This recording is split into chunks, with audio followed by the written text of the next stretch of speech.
Hey everybody, today we're experimenting a little bit with camel hair. Look at that.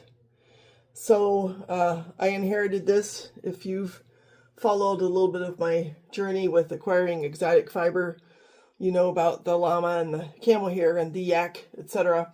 So when I was in Elbert, Colorado at the Woollyworks knit shop, I encountered a whole group of very knowledgeable women with a great deal of expertise on knitting, spinning, etc. So I told one of the women, I said, I have this camel hair, and what would you recommend as a strategy for spinning it?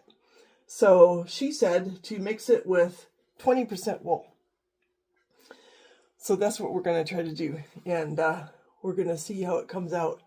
And in the meantime, I thought it might be fun to talk about spinning and knitting a little bit, because obviously as I put this fiber together, that's the ultimate goal, is to spin it. And let's see what happens here. I've already started a chunk of it.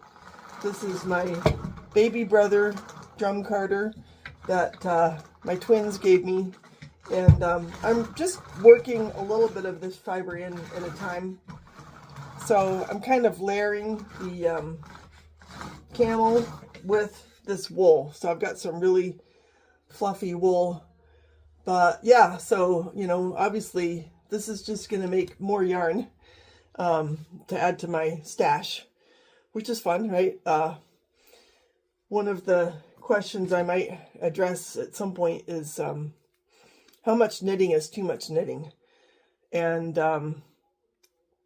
I'd be curious what you all think about that. I could knit all day. I think there's a limit to what my hands could take. So when I knit, I have to be really careful how I, by the way, I'm just sort of pre-fluffing this, kind of like pre-drafting wool. Plus it has some grass and stuff in it that I'm trying to get out.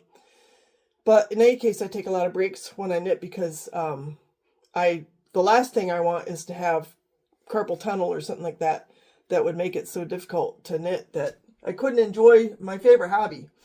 Although, I don't know, spinning is turning into a close second. Now that I finally figured out how to do it, who knows, maybe carding will become my next top hobby. I don't know, and now I'm trying weaving, so I'm trying to really try everything out. I'm just making wispy camel hair, putting it there with a small layer of wool sort of sandwiched in, because when I was talking to this fiber expert, she suggested that I should layer it a little bit. And some of this camel fiber is called mixed. So I don't know what they mixed in here. Hopefully not too much poop. There's a lot of veg matter, I'll say that.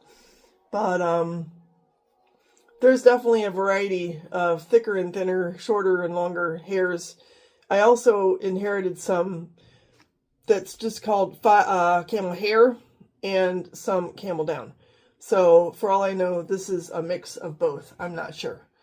But we'll try to get some carded up and then see how it turns out. So yeah, it'll be interesting what kind of yarn this ultimately makes and what I decide could be knit from it. If you know something about camel hair, I do have some yarn that's camel that I inherited.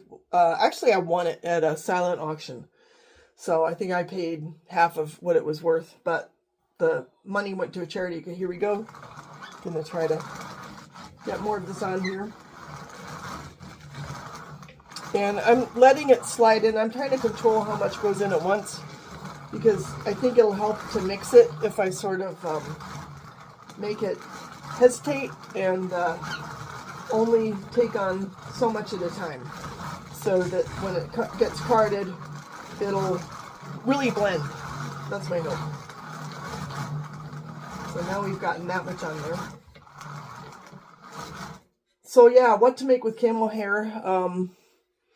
I assume I can make the same stuff with camel hair that I can make with everything else, and I'd be curious if you all agree with that.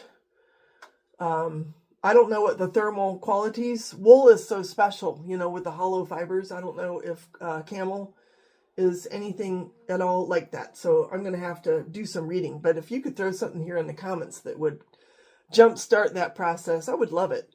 I was really impressed that I just at that yarn store in Albert happened upon a woman who was like, oh yeah, camel hair.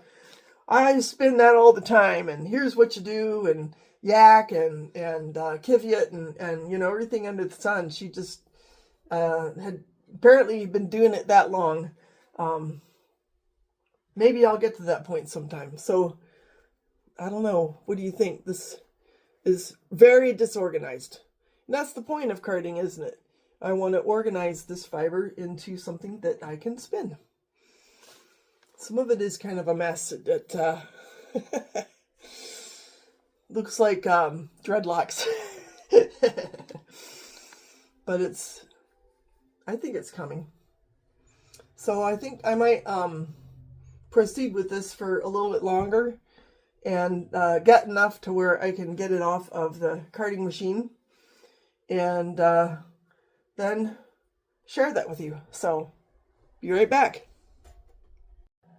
Alrighty, so this is the result. I made sort of a smaller bat here just to see how it's going to go.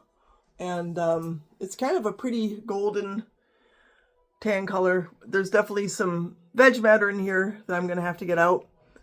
But I'm sort of used to that. I'm used to spinning with natural wool and fiber. And I'm sure I have some sweaters that even with professionally milled wool have got vegetable matter still stuck and tucked away in between the stitches, but it's really soft and hopefully it'll hold together. So I don't know, I should give some spinning a try. I'm trying to figure out how I would even draft it. I might just draft it straight off the bat. I can see how there are going to be some little areas that are a bit more chunky than the others, but again, I'm not afraid of that. So I feel like the staple on this is a bit on the short side. So yeah, I might be tempted. You know, you could just